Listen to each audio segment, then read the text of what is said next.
right, it is Friday morning in Washington, and I wanted to jump right in at a gas station and capture this week's adventures before they fade and we're on to the next chapter. I want to remember them just as much. It certainly feels like the pace and intensity of life has increased dramatically, which is awesome, but a bit stressful at the same time. All right, first, the fun part.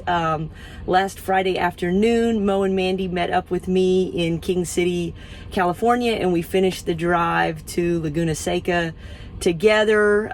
Gates opened at 7 and we were able to pull in and camp on the paddock. It was really pretty incredible just to be there and see the sights and see the big old sign for the corkscrew and the different bridges. A lot of fun, a fun evening just to get set up. Saturday morning we were up bright and early for registration and tech inspection, which was awesome. The folks were nice, but it was immediately clear that the exhaust on the R3 was too loud. I have never heard a track that quiet. Fortunately, there's a guy there named Jay Murray that specializes in that, and was able to get an insert that helped dramatically. Incredibly thankful for that. So between the exhaust issue and the morning dew that is evidently very normal and everyone knows about, but was new to me, I decided to wait until the 11 a.m. session to get out there. It took about that long to get the exhaust sorted out too. I was able to meet up with my instructor, Christina Weber, otherwise known as K-Dub. A lot of fun. She was really patient in showing me the line. Knew I was a little intimidated by corkscrew and wanted to take it slow the first time. But as she reminded me, the track doesn't move and the motorcycle doesn't care. So it's all in our brains and our stomachs, and pretty soon mine calmed down and I was looking forward to it by the end of the day. I fell asleep quick Saturday, looking forward to Sunday. So we really started working on body position.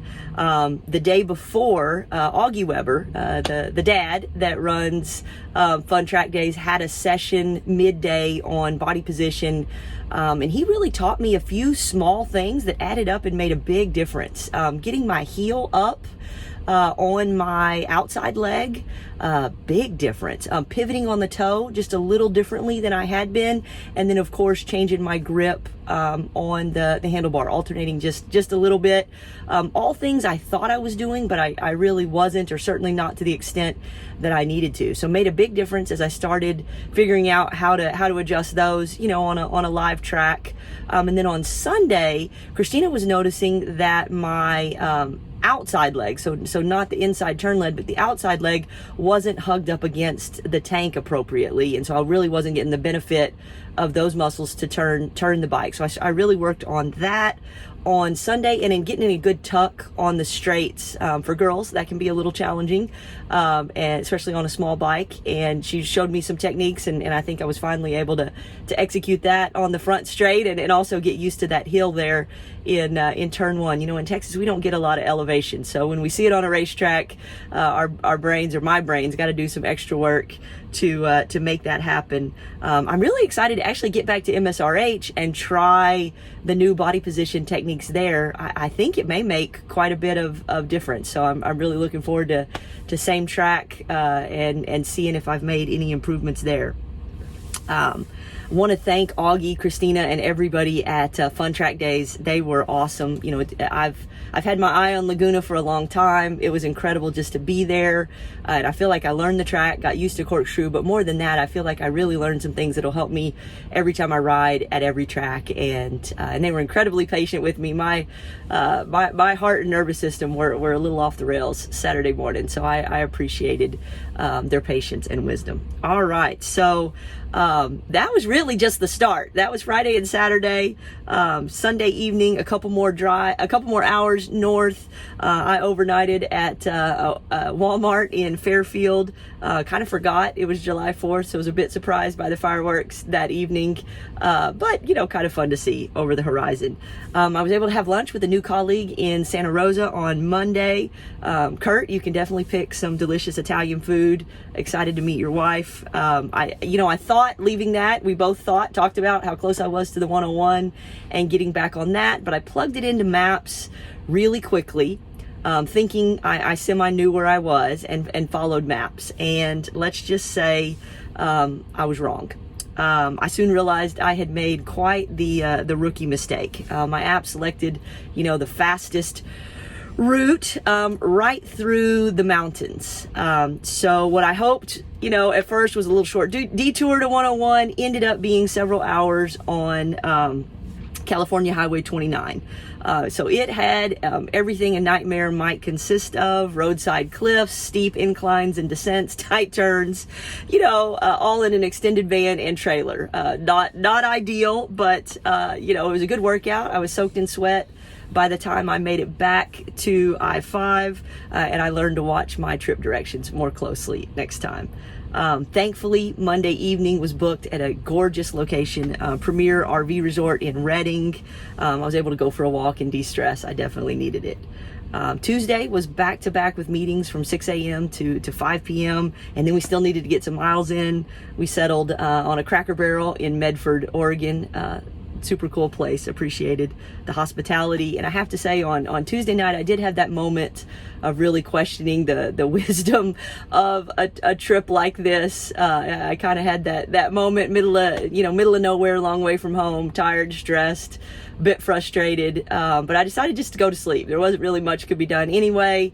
And then when I woke up in the morning, obviously, just super fatigued and things were lots better. So back at it. Wednesday, another intense start, 6 a.m. meetings, gotta love Texas time. But the driving was getting easier, thankfully, out of the mountains.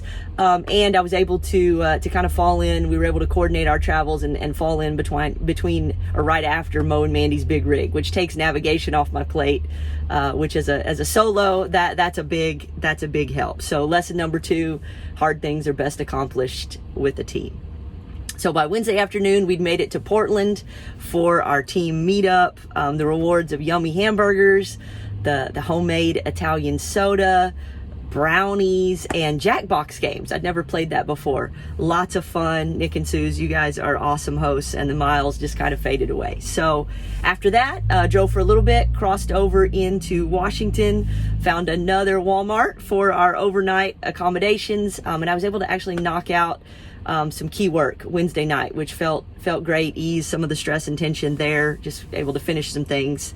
And then right as I was about to head to bed, I realized that my tank sensors had been off, not really working well, and that it hadn't been emptying properly at the last few dump stations. So not really what I wanted to learn in that moment, especially not with my sister coming in just a few hours. But again, nothing I could do about it right then. Did my best just to go to sleep. Thursday was another extra early start to make it up to SeaTac before rush hour, which actually worked well. I left about 5:45. I think we were in Woodland, Washington. Made it to the airport about 8:30. Pulled in the lot, knocked out some more meetings and presentations, scooped Jess up, and then headed back down to Olympia for the rest of the workday. Again, at a Walmart. I know you're picking up a theme here at Walmart. We appreciate you. So after work on Thursday, we huddled, FaceTimed with my daughter, our resident RV expert, and Mariah reminded us that the macerator hadn't been working, and that was probably what we needed. So got some extra fuses, and Mandy fortunately found an RV park up the road, which is nice, and now we could troubleshoot. So my sister Jess replaced the fuse, and we could hear the macerator coming on, which was awesome. Although we learned you could only pulse it for a second or you would blow fuses. I think we went through 4, but now we know. That did the trick. Both my tanks drained. Whew, crisis averted, and we're able to kind of back at things. But then we couldn't get the hose to retract, get it back into its holding spot. I think we spent nearly an hour trying to force it in there. Mo came over to help, commented on how intense the pressure was, and I looked down and saw the handles for the gray and black tank. The cap was on, and just pulled those, and immediately the pressure released. We were able to get the hose back in there. So another lesson learned the hard way. So if I'm summarizing this week, it was incredible time at Laguna Seca, and 3 lessons: know your directions, know your rig, and lean on your team. I'm certainly going to do better of each of those as I continue this journey. I really haven't had much time to think about it, but in just a few minutes, I'm going to start really another dream come true. I'll be at the Ridge with California Superbike School, and got a bit of sleep yesterday and ready to continue this adventure.